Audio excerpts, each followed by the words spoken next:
Mesdames, Messieurs, bonjour, ravi de vous retrouver. Bienvenue dans cette nouvelle édition de votre journal de 15 heures. Voici les titres de l'actualité. Le Premier ministre supervise la cérémonie de remise officielle du premier lot d'archives nationales.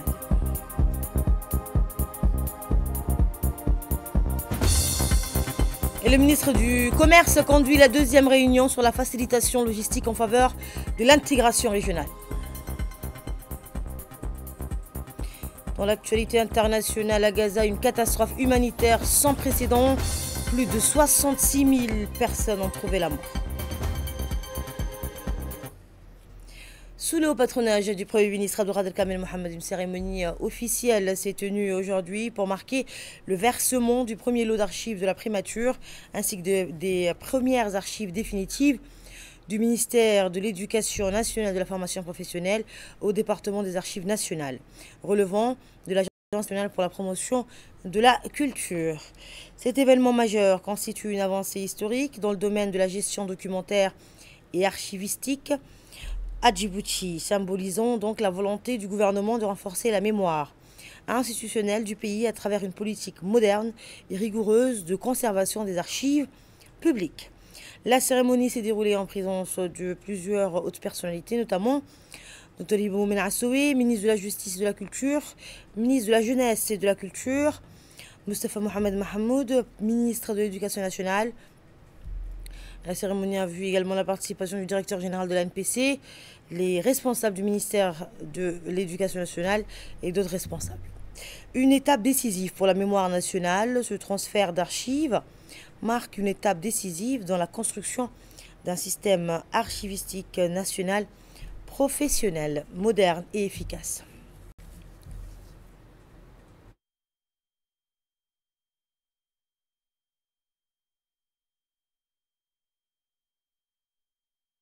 Il ouvre donc la voie à une meilleure organisation et valorisation des documents historiques et administratifs, condition essentielle à la transparence de l'action publique, à la recherche scientifique ainsi qu'à la transmission de la mémoire nationale aux générations futures. L'Agence nationale pour la promotion de la culture, à travers son département des archives nationales, se félicite de cette démarche exemplaire et réitère son engagement à œuvrer pour une politique d'archivage à la hauteur des ambitions culturelles et institutionnelles de la République de Djibouti. Dans son discours d'ouverture, Dr Ibo Moumen Assoué a insisté sur l'importance capitale de la préservation du patrimoine documentaire national. On l'écoute. C'est pour moi un réel honneur et un plaisir donc, de vous accueillir, Excellence, Monsieur le Premier ministre et Monsieur le ministre de l'Éducation nationale et de la formation professionnelle, à l'occasion de cette cérémonie de réception des premiers versements d'archives définitives de la primature et du MENFOP. En ce lundi 29 septembre 2025, nous franchissons une nouvelle étape dans la conservation de la mémoire administrative et institutionnelle de la République de Djibouti, en recevant un total de plus de 115 boîtes, ce qui est un apport conséquent. En effet, les archives que nous recevons aujourd'hui ne sont pas de simples documents administratifs, elles constituent les témoignages vivants de l'action publique, de décisions prises, des lois adoptées, des réformes engagées et plus largement de l'évolution de notre société au cours des dernières décennies. À travers elle, c'est notre histoire contemporaine qui s'écrit et se préserve pour être transmise aux générations futures. Ce double versement illustre parfaitement la volonté du gouvernement, sous la conduite éclairée du président de la République, son Excellence Ismaïl Omar Guelleh, de faire des archives un instrument stratégique de transparence, de traçabilité et de bonne gouvernance. En organisant les versements réguliers des archives définitives aux archives nationales, les départements en charge de la culture consolident ainsi la préservation de notre patrimoine documentaire. Je voudrais à cette occasion saluer l'engagement de la primature et du MENFOB qui ont procédé à ce premier versement. Les deuxièmes et les seconds vont suivre et qui aujourd'hui donnent l'exemple en ouvrant la voie au prochain versement des institutions publiques et départements ministériels. Car chaque transmission est un appel fort à tous les services de l'État et organismes publics de rejoindre cette dynamique et de contribuer activement au chantier national de modernisation de la gestion des archives. Permettez-moi enfin de rendre hommage au travail acharné et au professionnalisme des équipes techniques du département des Archives nationales qui travaillent sans relâche pour que l'agenda de réception des archives définitives soit honoré. La parole à son tour, le ministre de l'Éducation nationale, Moustapha Mohamed Mahmoud, a rappelé que la gestion rigoureuse et structurée des archives est un enjeu stratégique pour l'administration publique.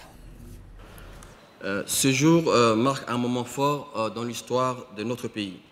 Les versements officiels des archives du ministère de l'Éducation nationale et de la formation professionnelle au département des archives nationales n'est pas un acte simple, administratif. C'est un geste solennel, porteur d'une mémoire collective et d'un héritage précieux. Ces archives racontent une épopée nationale, celle de la construction et de l'évolution de notre école. Depuis ses premiers jalons jusqu'à la fondation de la nouvelle école djiboutienne, voulue et guidée par la vision éclairée de son Excellence, Monsieur le Président de la République, son Excellence, Monsieur Ismaël Omar Guelleh. Elle témoigne des décennies d'efforts, de réformes courageuses et de réussites collectives au service de la jeunesse djiboutienne.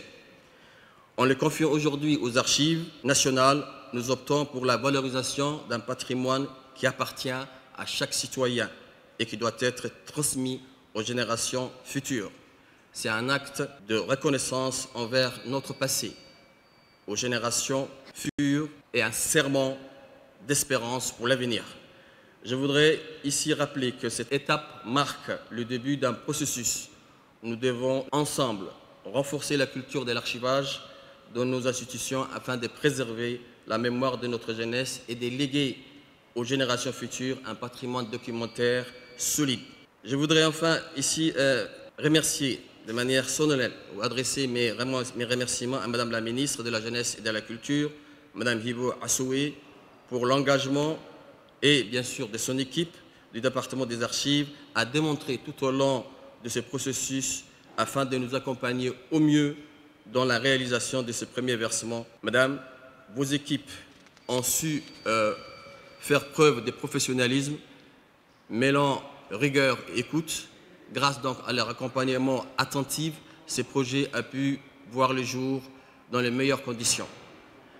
Permettez-moi également de saluer les archivistes et documentalistes et cadres de mon département qui ont œuvré avec discrétion et avec efficacité et passion pour assurer la qualité, la conformité et la pérennité de ces archives. Et en clôture, le Premier ministre Abdelkader Kamel Mohamed a salué cette initiative comme une étape essentielle dans le processus de modernisation de l'administration publique. On écoute le Premier ministre. Les archives sont en effet des sources primaires essentielles pour comprendre effectivement l'histoire d'un peuple, d'un pays. Elles nous permettent de retracer les évolutions sociales qui ont façonné ce pays. Ces documents sont une mine d'informations, je pourrais dire une mine d'or, pour les historiens, les chercheurs et les citoyens qui cherchent à comprendre notre passé et en tirer des leçons pour l'avenir. Les archives que nous remettons aujourd'hui sont particulièrement précieuses. Elles couvrent une période importante de notre histoire. Elles nous offrent une perspective unique sur les événements qui ont marqué notre pays et elles nous permettent de mieux comprendre les décisions qui ont été prises à l'époque. Nous sommes conscients de l'importance de rendre ces archives accessibles à tout le monde. C'est pourquoi nous avons travaillé à les numériser et à les mettre en ligne afin que les chercheurs et les citoyens puissent les consulter facilement. Nous sommes également engagés à conserver pour les générations futures en veillant à leur préservation et à leur protection. Je voudrais remercier tous ceux qui ont contribué à ce travail de collecte qui n'est pas facile, de conservation, de numérisation. Ceci a été essentiel pour préserver notre patrimoine national, pour les transmettre aux générations futures. Je suis convaincu que ces archives seront une ressource précieuse pour les chercheurs et les citoyens. Je vous invite tous à les explorer et en tirer des enseignements pour l'avenir. Et par la suite, s'est tenue la cérémonie officielle marquant la réception du premier versement d'archives en provenance de la primature et du ministère de l'Éducation nationale de la formation professionnelle. Cet événement majeur s'est conclu par la signature du bordereau de versement, acte officiel entérinant le transfert des fonds documentaires à l'Agence nationale pour la promotion de la culture. La signature a été apposée conjointement par le directeur général de l'ANPC, le conseiller technique du Premier ministre ainsi que le directeur des technologies de l'information et de la communication du ministère de l'Éducation nationale, scellant ainsi une coopération donc inédite et exemplaire en matière de gestion, de préservation et de valorisation des archives publiques. Dans l'actualité également, le Grand Aïda Hotel a accueilli aujourd'hui la deuxième réunion sur la facilitation logistique pour l'intégration régionale Djibouti-Éthiopie visant à renforcer les échanges commerciaux et l'intégration économique entre les deux pays. Cette rencontre s'est tenue en présence du ministre du Commerce et du Tourisme, Mohamed Wassam Aderieh, et a réuni le président de la Chambre de commerce, la directrice pays de TMA, Djibouti, Dr Acha Abdellah Ahmed, ainsi que des responsables des secteurs logistiques publics et privés, djiboutiens et éthiopiens, dont le vice-président de la Chambre de commerce éthiopienne. Les discussions ont porté sur l'optimisation des corridors de transport, la simplification des formalités douanières, le renforcement des partenariats publics-privés et l'introduction de solutions technologiques pour améliorer le suivi des marchandises. Cette réunion fait suite à la première rencontre tenue en mars 2023, où les ministres des Transports et de la Logistique des deux pays ont convenu de renforcer leur coopération dans les secteurs du transport et de la logistique. Ces initiatives s'inscrivent dans un cadre plus large de coopération bilatérale visant à réduire les coûts logistiques, améliorer la fluidité du commerce bilatéral et renforcer l'intégration économique régionale au bénéfice des entreprises et des populations des deux pays.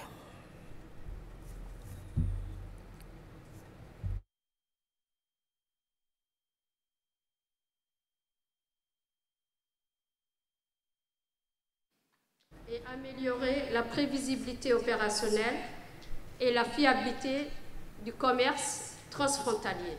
Et enfin, la consolidation d'un mécanisme business-to-business régulier garantissant la continuité du dialogue au-delà de cet événement. Je souhaite rappeler que ce forum s'inscrit dans la continuité du premier forum business-to-business tenu à Addis Abeba en janvier dernier. À cette occasion, plusieurs engagements forts ont été pris, notamment accélérer la mise en place de l'autorité de gestion du corridor, renforcer le comité technique bilatéral et depuis, des progrès significatifs ont été enregistrés, en particulier dans la digitalisation des services commerciaux ou encore la signature du mémorandum d'entente sur la création du corridor Djibouti-Éthiopie qui s'étend au Sud-Soudan et à l'Ouganda. Le présent forum est donc un suivi stratégique pour approfondir les solutions et élargir les perspectives. Écoutons à présent le mot du président de la Chambre de commerce, M. Youssouf Moussa Dawali. Nous sommes réunis aujourd'hui à Djibouti, au cœur d'un espace stratégique qui unit la Corne d'Afrique au reste du monde pour réfléchir, dialoguer, continuer à agir en faveur d'une intégration économique renforcée entre nos deux pays. Djibouti et Éthiopie est un modèle d'intégration régionale pour toute l'Afrique de l'Est, si ce n'est pas toute l'Afrique. L'Union européenne, à travers son soutien à ce projet, nous rappelle que notre partenariat n'a pas seulement une portée bilatérale, il est une contribution au vaste chantier de la zone de libre-échange continentale africaine appelée ZLECAf. Djibouti et l'Éthiopie ont un rôle moteur à jouer dans cette organisation. Mesdames et messieurs, Monsieur le ministre, l'avenir de nos relations économiques dépend de nos capacités à travailler ensemble, avec pragmatisme et détermination. Le secteur privé djiboutien s'engage à être un acteur et un facilitateur de cette ambition commune. Écoutons à présent un extrait du discours du ministre du Commerce et du Tourisme, M. Mohamed Warsamadiri. C'est avec un immense plaisir et un enthousiasme sincère que je prends la parole aujourd'hui à l'occasion de ce deuxième Business Boosting conférence entre Djibouti et l'Éthiopie. Permettez-moi de souhaiter la bienvenue aux délégations et leur souhaiter un agréable séjour à Djibouti. D'autre part, comme je suis le ministre du Tourisme également, je vous invite à profiter des sites touristiques uniques de notre pays. Mesdames et messieurs, cet événement marque une étape importante dans notre engagement commun à renforcer les liens économiques et commerciaux entre nos deux nations.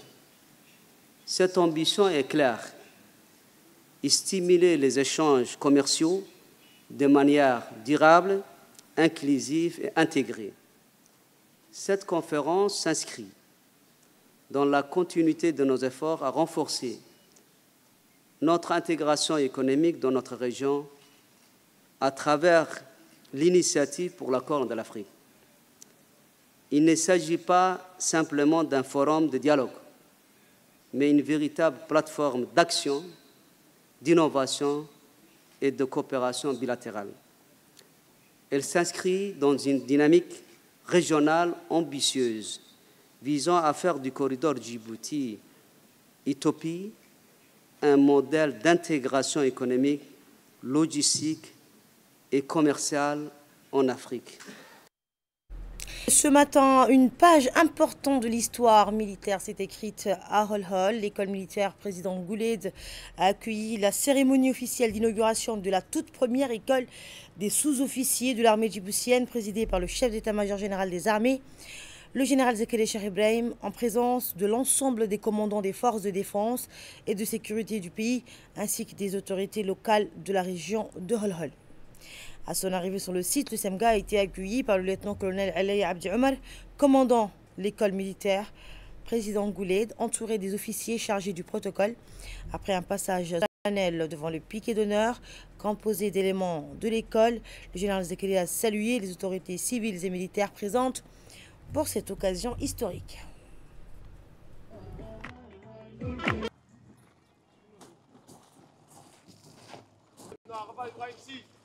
Commande du chef de l'école militaire, président Gouled, chef de piquet d'honneur, vous rendre l'honneur. C'est information générale.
Et dans la salle de réunion, une présentation détaillée de la nouvelle structure a été organisée. Objectif, exposer les missions, l'organisation et les ambitions de cette école qui formera les futurs cadres intermédiaires des forces armées djiboutiennes.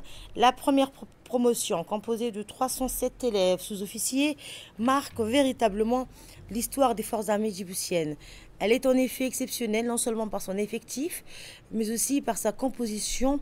Les familles représentent 15% de l'effectif global, soit 47 élèves. Cette promotion entame ainsi une formation exigeante destinée à renforcer l'efficacité opérationnelle et la cohésion des unités militaires. Pour chacun de ces 307 élèves sous-officiers, ces formations constituent une étape cruciale et très importante pour la carrière d'un cadre sous-officier.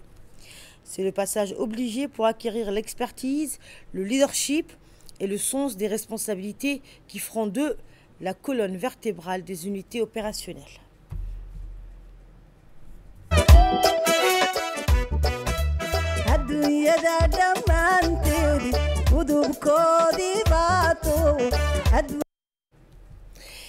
Le chef d'état-major donc a ensuite passé en revue les troupes présentes, drapeau et porte-drapeau en tête, suivi des élèves sous-officiers alignés avec discipline et fierté, ainsi que des cadres instructeurs de l'école.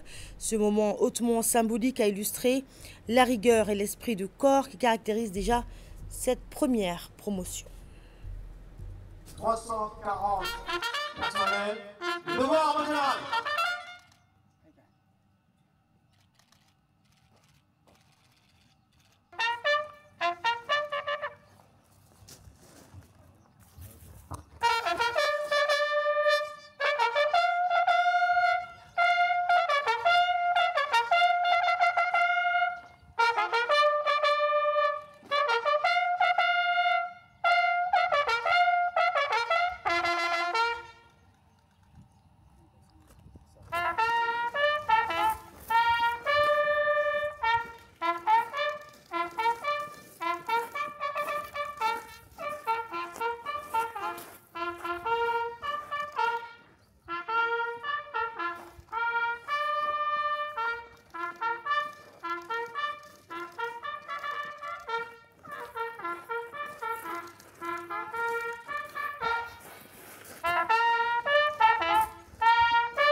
Et le programme de la cérémonie s'est poursuivi avec l'annonce officielle du déroulement par le sous-lieutenant Nafissa Saïd Abdi, la lecture d'un verset du Saint-Coran réalisé par l'élève, récité donc par l'élève sous-officier Awal El Missaad et le discours du général Zakaria Cheikh Ibrahim.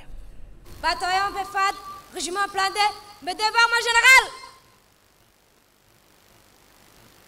Mon général, chef d'état-major général des armées, monsieur le sous-préfet de la région, officiers, sous-officiers, militaires de rang, honorables invités, la cérémonie à laquelle vous avez bien voulu assister aujourd'hui est consacré à l'inauguration de l'école des sous-officiers au sein de l'école militaire président Gouled. Sans plus tarder, j'appelle l'élève sous-officier Awal Ilmi Saad pour la lecture d'un verset du Saint-Coran.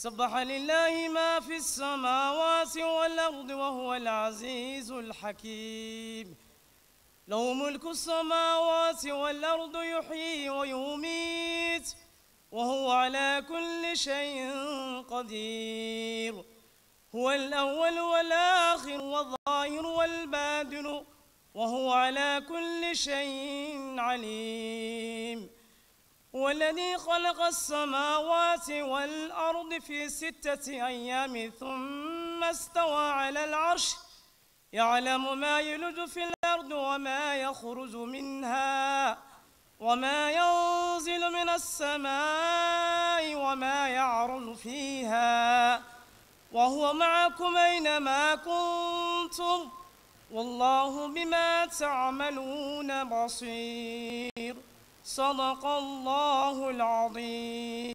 بسم الله الرحمن الرحيم. الحمد لله رب العالمين، الصلاة والسلام على رسول الله صلوات الله وسلامه عليه وعلى آله وصحبه أجمعين وبعد. بريفيغا المدهول شعبك المدهول الرقية دوم عميري وين Monsieur et Madame les élus locaux, officiers et sous-officiers et militaires du rang, des forces de défense et de sécurité, élèves sous-officiers, distingués et affectés. Assalamu alaikum wa rahmatullahi wa barakatuh. Nous sommes réunis aujourd'hui dans le lieu hautement symbolique, l'école président Gouled, pour procéder à l'inauguration officielle de l'école des sous-officiers de l'armée tchétchène.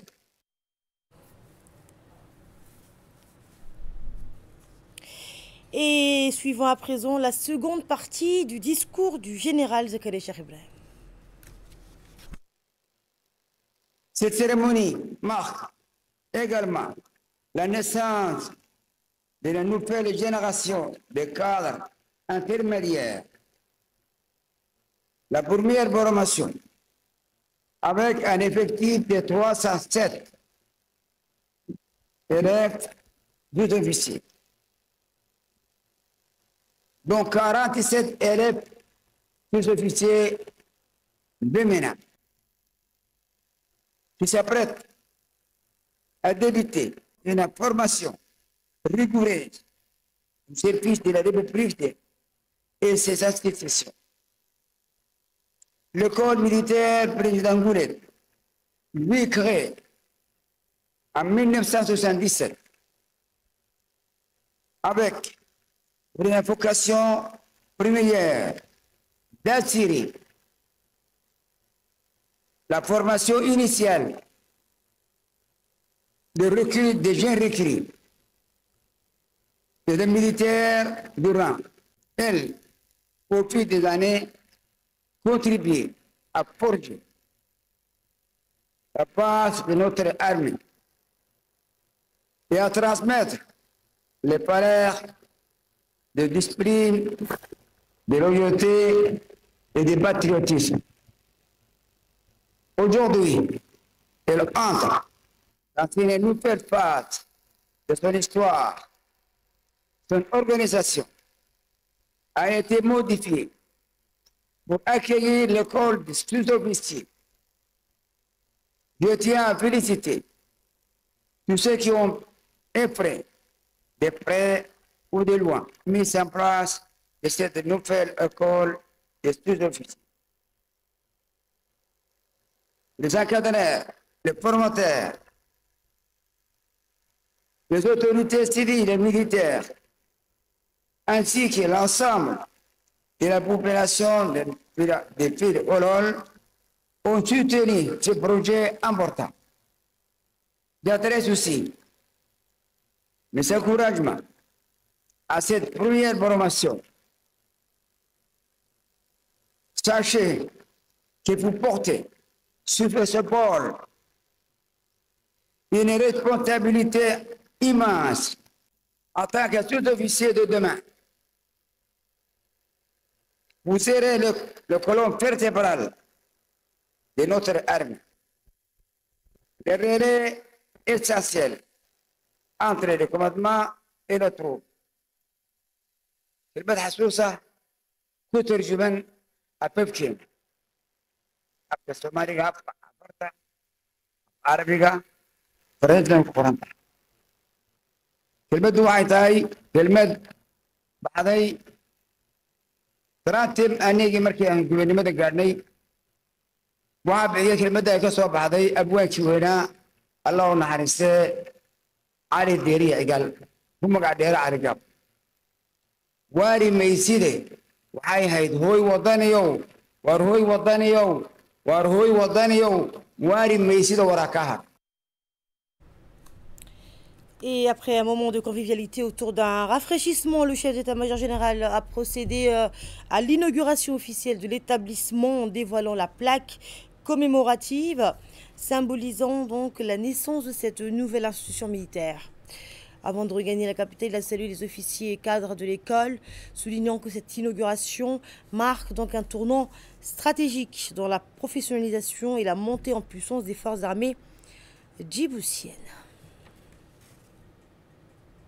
Cette école donc marque l'histoire de Djibouti et les forces armées djiboutiennes représentent bien plus qu'une simple institution de formation. C'est le symbole d'une armée en pleine modernisation qui investit dans son capital humain et prépare son avenir avec ambition. Autre information, dans le cadre du projet stratégique One Time Delivery, la centrale d'achat des médicaments et des matériels essentiels, ACAM, a lancé la distribution trimestrielle des commandes de médicaments, matériels médicaux et consommables à destination de la région d'Obok. Après les régions d'Arta et de Tadjoura, les équipes de la CAM conduites par le directeur général ont conduit leur mission dans la région d'Obok. Les véhicules de la CAM ont été accueillis au centre médico-hospitalier d'Obok par le préfet de la région Moussé Aden Migene, le vice-président du conseil régional Ahmed Moussa, le médecin-chef de la région ainsi que les équipes locales chargées de la réception des commandes. Eh bien, cette étape au chef-lieu a marqué le début d'une tournée logistique coordonnée au cours de laquelle les équipes de la CAM, accompagnées de représentants régionaux, ont assuré l'approvisionnement des postes de santé suivants. Poste de santé de Korangar, celui de Assassin, de Deliaf, de Wadi et de Medeho.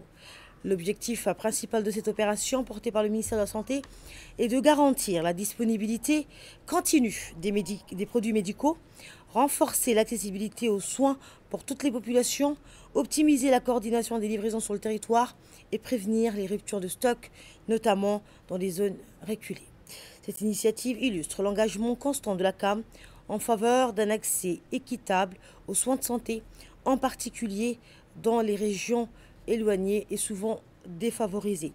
Grâce à une logistique rigoureuse et une collaboration étroite avec les autorités locales, le projet One Time Delivery renforce la capacité des structures sanitaires à répondre efficacement aux besoins essentiels des communautés.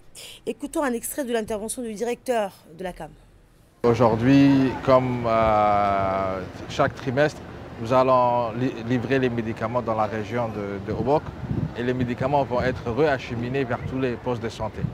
Donc c'est un projet, comme nous avons expliqué la fois dernière lorsque nous étions à Tadjoura, c'est un projet que nous avons intitulé Last Mile. Ça consiste à atteindre et livrer les médicaments jusqu'au dernier kilomètre, ça veut dire jusqu'au patient, peu importe là où il est dans le territoire national. Dans l'actualité régionale, la Tanzanie poursuit ses préparatifs intensifs pour accueillir la Coupe d'Afrique des Nations 2027 en mettant l'accent sur le développement des infrastructures sportives à travers le pays. Ces efforts incluent la construction de nouveaux stades dans les villes ainsi que la modernisation des stades existants afin de respecter les normes internationales établies par la Confédération africaine de football. Je vous le disais en titre, les avions israéliens ont bombardé donc la tour Mecca Gaza après avoir demandé aux habitants donc d'évacuer, contraignant des centaines de familles à fuir vers la zone d'Al-Mawasi, supposée sûre malgré les attaques répétées qui ont fait donc des victimes. D'épaisses colonnes de fumée s'élèvent de l'immeuble qui abritait des centaines de déplacés, tandis que des tentes improvisées s'étendent autour, témoignant de la tragédie quotidienne. Les organisations humanitaires avertissent que la poursuite des attaques et du blocus met plus d'1 million de personnes au bord de la famine à Gaza. Et c'est tout pour ce journal. Merci à vous de nous avoir suivis.